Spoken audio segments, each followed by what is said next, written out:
Кесірі тиген перілермен тілдескен Райыс молда. Перінің қызы туралы ертегілерде көпшілігіміз естігенбіз. Аңыз әңгімелерге қарағанда перінің қызы соқса, адамның бет-аузы қисайып, ауруға шалдығады екен. Бұрынғы кездері пері соққан адамды молдалар оқып, ауруынан айықтырған көрінеді. Алайда заманауи медицина мұндай жағдайды жүйке жүйесінің ауруына жатқызады. Құрметті оқырман, каналыма тіркеліп, әңгімемді соңына дейін тыңдап, ұнаған болса лайк басып, комментарийде өз ойларыңызды қалдырыңыздар. Өткен ғасырдың бірінші жартысында Шонжыда жалпақ елге аты мәлім болған Райыс Құйрықбайұлы деген молда өткен екен. Ол кезінде Ақыт қажының мешітінен тәлім алып, 2 жыл Ақыт қажыға көмекші болып, бала оқытқан. Сол Райыс молда пері соққан Болатқан деген жігітті оқып жазарда перілермен сөйлескені туралы әңгіме Шонжыдағы ел арасында күні бүгінге дейін аңыз болып айтылып келеді екен. 75 жасқа келген Шәймен Райыс қызының айтуынша 1941 жылы үйлері Шонжы ауданының Ұзынқұр деген жерін қыстап отырғанда бір күні іштерінде ересек Болатқан бар бірнеше бала қарағай ішінен отын жинағалы барады. Қарағай ішіне кірген соң отын теріп балалар жан-жаққа таралып кетеді. Кенет біреудің жан ұшыра бақырған даусы шығады. Балалар бұл Болатқанның даусы екенін танып, ол бізді қорқытпақ болып айғайлап жатыр деп аса мән бермей жүре береді. Алайда әлгі дауыс барған сайын үрейлі қатты шығады. Секем алған балалардың бірнешеуі дауыс шыққан жерге жүгіріп келеді. Құлап жатқан Болатқанды көреді.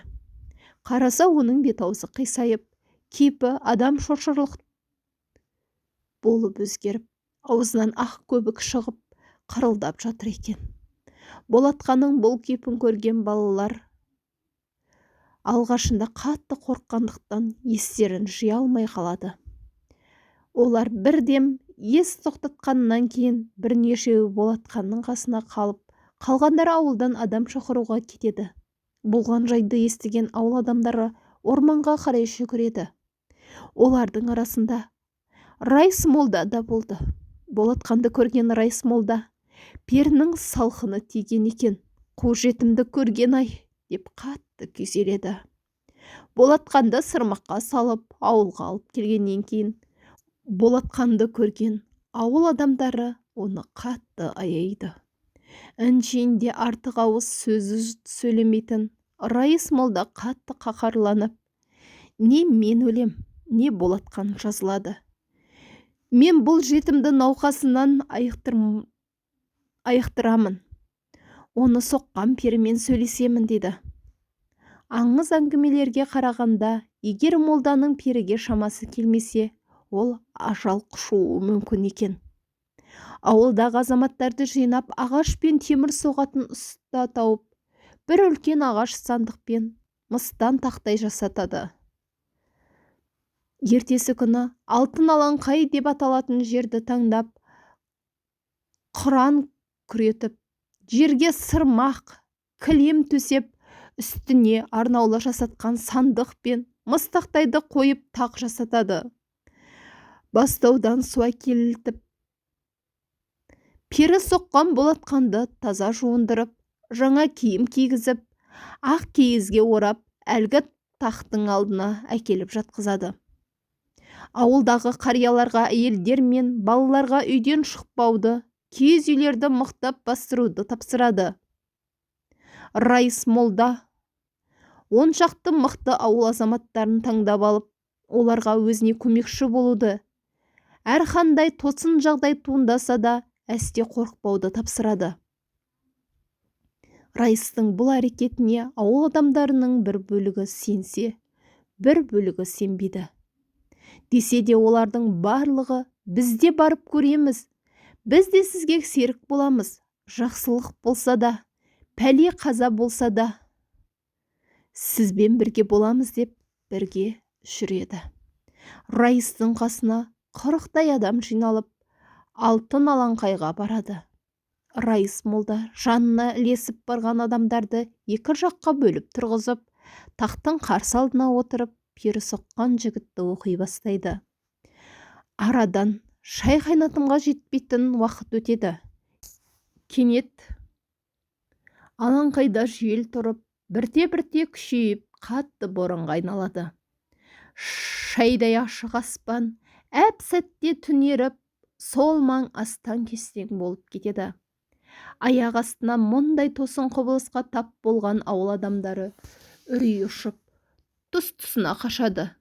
Бір сәттен кейін боран сәл бәсеңдеп сейіле бастағанда, аспаннан қару-жарағы жарқылдаған көк бөрте жасауылдар жерге таяп келе жатады.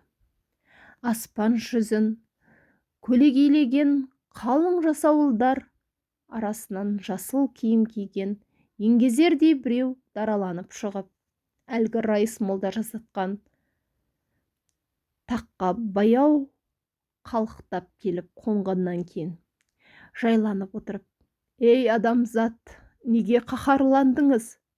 Қанатым күйіп кете жаздады ғой. Сонша не бұйымтайыңыз бар?» деп қатқыл үн қатады. Раис ақ кезге ораулы жатқан Болатқанды көрсетіп: «Мынаның не жазығы бар еді? Әке-шешесі жоқ жетімге неге зәбір жеткізесіңдер?» дейді. Пері қолбасшысы: «Кешіріңіз, кеше біздің ойнап кеткен 3 қыз әдепсіздік жасап, азаматыңызға қалжыңдап қол тигізген екен. Мен оларды қатаң жазалаймын» дейді. Раис молда қатуланып: «Қыздарыңды жазаға тарту өз еркіңде. Менің мына азаматымды қалпына келтіріп берсең болды» дейді. Пері тақтан түсіп, Болатқанның жанына келіп, бетін ашып, қанатымен сипап, жасауылдарына бұйрық беріп, қайта аспанға ұшып кетеді. Перілер кеткен соң күн шайдай ашылады. Болатқан басын көтеріп, маңына таңдана көз салып: «Мен қатты ұйықтап кетіппін ғой» деп орнынан тұрады.